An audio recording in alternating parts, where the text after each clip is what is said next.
Assalamualaikum warahmatullahi wabarakatuh. Terkait pertanyaan tentang jalur-jalur PPDB, apakah bisa diikuti semuanya? Saya akan menjelaskan jalur-jalur yang ada pada PPDB untuk SMA dan SMK negeri. Oke, untuk jalur PPDB itu ada 4. Yang pertama ada yang disebut dengan jalur zonasi. Jalur zonasi ini adalah jalur PPDB yang menggunakan jarak dari rumah ke sekolah sebagai seleksinya. Jadi, semua calon pendaftar itu bisa menggunakan jalur ini ya, jalur zonasi ini asalkan mempunyai KK. Nah, bagaimana yang tidak mempunyai KK? Yang tidak mempunyai KK itu bisa digantikan dengan menggunakan surat keterangan domisili. Dan tentunya ada syarat dan ketentuan. Kalian bisa cek di video sebelumnya tentang surat keterangan domisili, surat keterangan RT RW, oke ya. Dan KK yang bagaimana yang bisa diterima, silakan dicek di video di playlist PPDB. Kemudian ada yang disebut dengan jalur afirmasi. Jadi jalur afirmasi ini adalah jalur PPDB untuk keluarga yang tidak mampu. Dan kita semuanya bisa menggunakan jalur ini selama mempunyai bukti keikutsertaan program keluarga tidak mampu.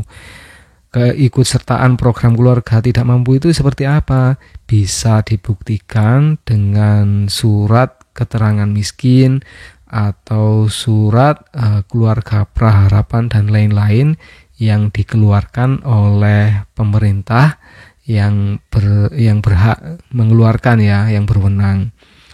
Kemudian jalur lain ada yang disebut dengan jalur pindah tugas orang tua.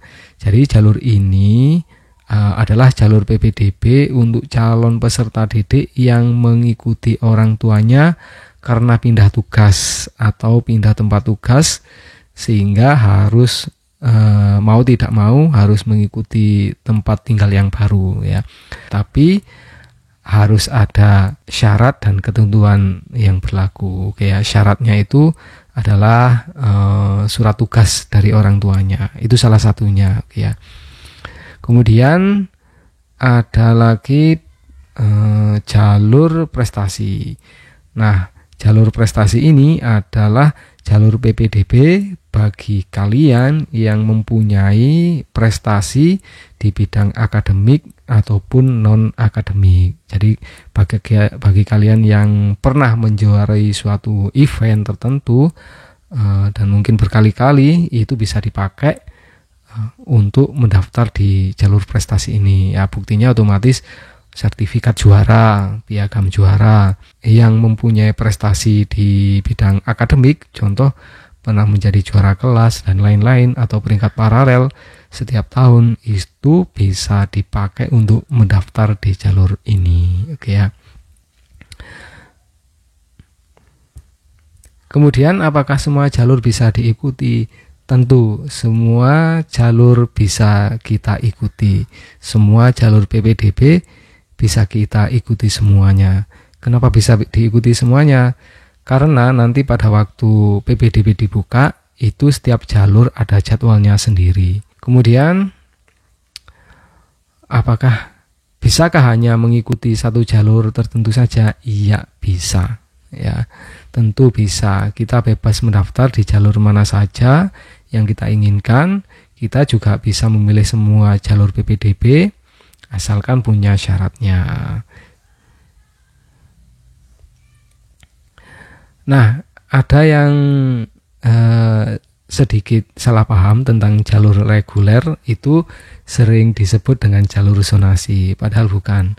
Jalur reguler untuk PPDB itu ya jalur yang mengikuti peraturan.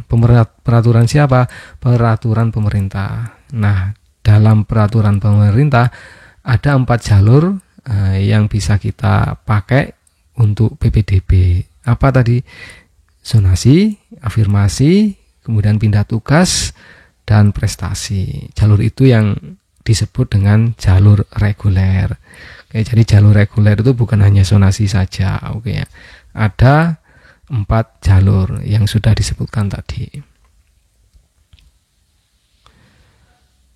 Oke, selamat berjuang untuk anak-anakku semuanya. Semoga kalian semua lolos dan diterima masuk di sekolah favorit, di sekolah tujuan kalian. Semoga berhasil dengan lancar. Dan saya ucapkan terima kasih yang sudah mendengarkan, melihat video ini. Jika ada kekurangan, saya mohon maaf dan saya akhiri. Assalamualaikum warahmatullahi wabarakatuh.